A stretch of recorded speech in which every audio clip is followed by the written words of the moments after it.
What's up gamers, DreamcastGuy here, and it's Top 10 Thursday. We're now halfway through 2018, and this year has already been very fascinating because it's not just that it's had big games that are fun to play. I feel like some of the stuff that just kind of showed up had no hype. They just dropped some bombshell experiences on our doorstep and waited for us to play them ourselves. It's been really fun, and I've been having a blast. But today, I want to do something special. I want to look back at the last 6 months and really kind of highlight the best of the best. The games that have come out at the beginning of 2018, in case you might have missed them and need something to play as we go into E3. These are my picks of the top 10 best games of 2018 so far. Number 10. Far Cry 5.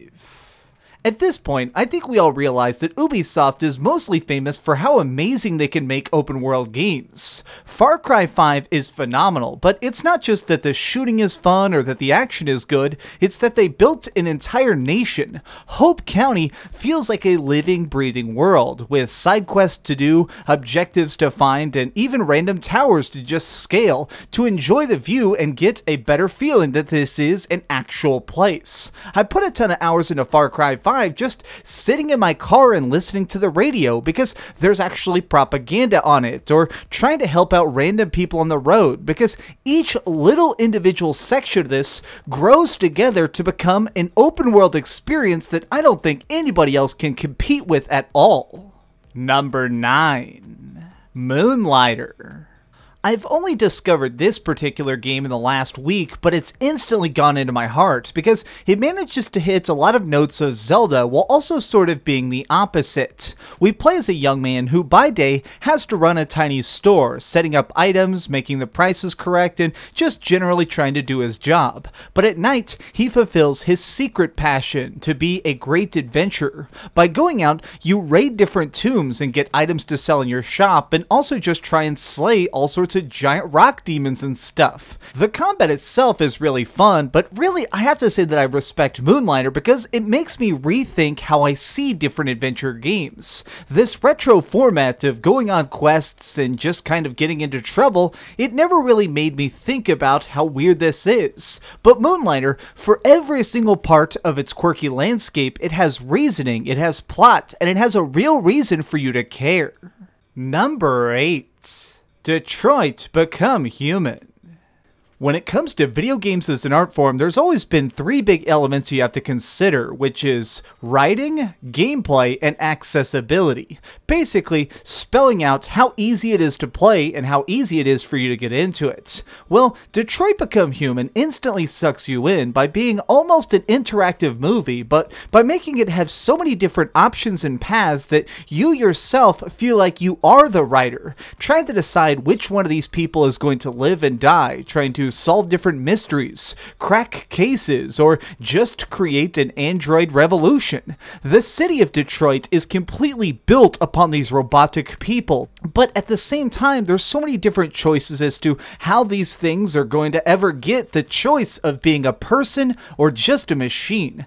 Number 7. Yakuza 6. There are certain franchises that I've heard people voice concern about just being afraid to start. Games like Final Fantasy, Grandia, or Shenmue have so much lore and history built into them that sometimes new fans can be a little bit intimidated as to where to actually begin. But that's part of the reason I love Yakuza 6. It walks you into the action so carefully, explaining things about the character and the history of this world without just absolutely drowning you in it. It gives you the details that you absolutely need and just leaves you to figure out the rest on your own. Also, more than anything else, what really just sucked me into this landscape is the fact that this has some of the funniest side quests of any game ever. Getting to talk to a time traveler or helping out a guy who's trying to make a YouTube video for the first time. It's like a game that was made specifically for people like us who not only love video games but want something that is completely different. Number 6. Ni no Kuni 2.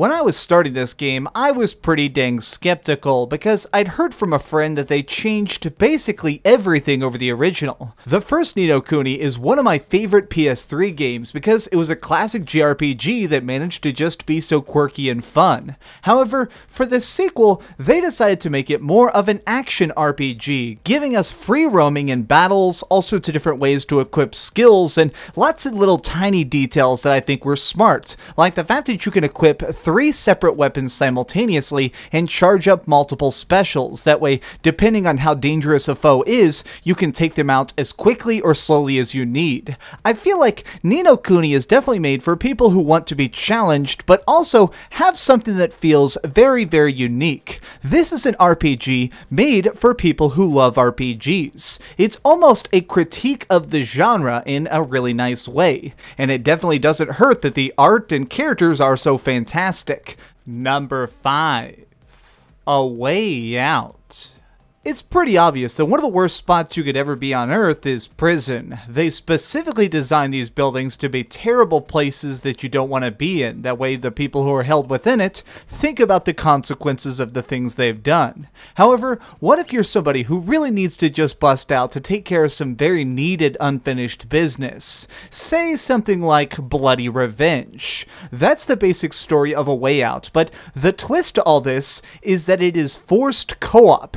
You cannot play this by yourself, so because of it, you and another person have to actually sit down and be these prisoners, trying to solve different puzzles as to how to escape this terrible hellhole, and simultaneously really try to communicate with each other about this adventure you're kind of going on. There's so many memorable moments in this, like sneaking through deep grass and taking out guards, or driving down the highway and trying to shoot at cops. From beginning to end, my hair was on the tips of my head. I was literally on the edge of my seat about to freak out every single second, and by the time the credits rolled, my jaw was on the floor from how epic this ending was. Number 4. Celeste.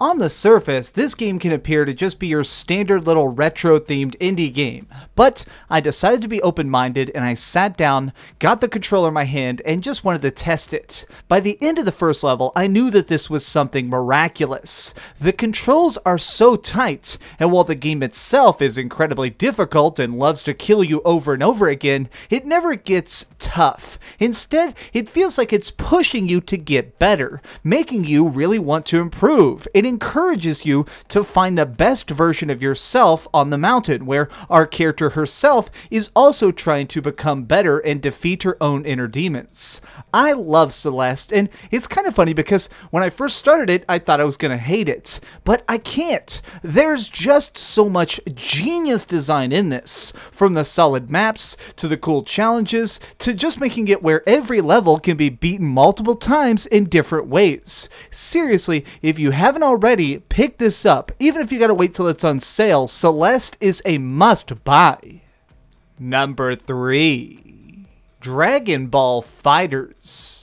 Both in 2017 and now in 2018, we got a really standout fighting game. Last year we had Injustice, and now we have Dragon Ball FighterZ, a game that is just so freaking phenomenal that it sort of transcends what people normally think when it comes to fighters. Now, this game is really easy to play, and I feel like part of that is because they managed to really change up how you consider teams. Every single different one of the characters has their own style of beating people up, but they all sort of have specialities, from doing better special attacks or hitting people in the air for juggles, and so because of it, you end up being forced to think of your entire team as a single player, and sort of build it out like a series of weapons, and that's so smart. It makes it where you don't just have a main team, you sort of end up getting different tools in your toolkit to try and switch things out and try and adapt to every single kind of a situation that you'll face in the arena. I put so many weeks into this game because I realized very quickly that this isn't necessarily about winning or trying to go online and dominate tournaments.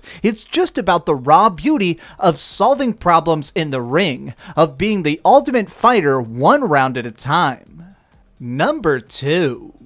Monster Hunter World. Here we have easily the biggest surprise of the last 6 months. While fans of the series, I'm sure, understood that this game was going to be absolutely fantastic, to people like me who are outside the community, it was just a bombshell, something that just completely melted our brains because it's not only fun, but makes a lot of small changes to improve an already genius formula at the heart of Monster Hunter. Essentially, the core thing is this: you're dropped onto a map trying to hunt down one specific target, a massive beast that needs to be killed, and by taking it down, you get all sorts of different loot to construct more weapons and armor. Giant swords, cool special abilities, and stuff to make it where you get stronger for even bigger fights down the road. But they did some cool stuff by doing things like making it where there's little flies called sprite flies that'll actually help you track things and find your target quicker on a really good online co-op. I mean, really, you can play through this entire game with a friend, and it really kind of alters the entire experience to make it even more enjoyable. But even if you go solo, you are definitely in for an epic time. Number 1. God of War. In the past, I've gone on record as being a very vocal opponent of Kratos. I just didn't think that he as a character was very well done. I felt like his entire journey of trying to kill everybody on Mount Olympus was so thin, and it never really had that heart and soul into it. And that's part of the reason I really honestly admire what they did with Kratos in God of War. This is almost a full reboot, taking the character back to his roots. This is the same person who's committed all the atrocities that we know him for, but at the same time, he's almost completely different. He takes things slower, he understands the cost of killing people, and he's also trying to really set a good example, because he's no longer just alone. He has a son, somebody who actually doesn't know about all of his past powers, and his job as the God of War. I am madly in love with this game because the very moment you press start, the opening screen shows him being conflicted and trying to deal with internal struggles, and the entire game is one scene. There are no loading screens, there's no cuts. You see Kratos deal with every problem, every situation, and every painful internal thing that he has to deal with at the same time. But on top of that, we can't ignore that the combat is brutally fantastic. You are able to shred apart all sorts of mad monsters, and it is ferociously fun. This game, for every single reason you can possibly imagine, is perfect. And that is why I'm awarding it my pick as the best game of 2018 so far. Did your favorite game not make the list? Got an idea for a future top 10? Leave it in the comments down below. If you enjoyed this video, please give it a like, share with your friends, and subscribe if you haven't already. But do me the biggest favor of all and keep dreaming. Also, seriously, in the comments section, tell me the games you're most hyped about for the rest of the year, because I'm really just so excited about several different things, but probably mostly Spider-Man. That one, man, it just seems so intriguing to see such a big open world game done right with one of my favorite comic book characters. Oh, hey! I was just playing a little bit of Grand Theft Auto on my Darth Vader PSP. Are you curious what I'm going to come out with next? Well, if you click this button, you'll be subscribed to be the first to know. Also, if you click over here and here, you can see my latest review and my latest top 10. I promise, it was super good. Or it was really bad, and I'm sure you can just make fun of me in the comments. Either way, it'll be a lot of fun. Thanks so much for watching.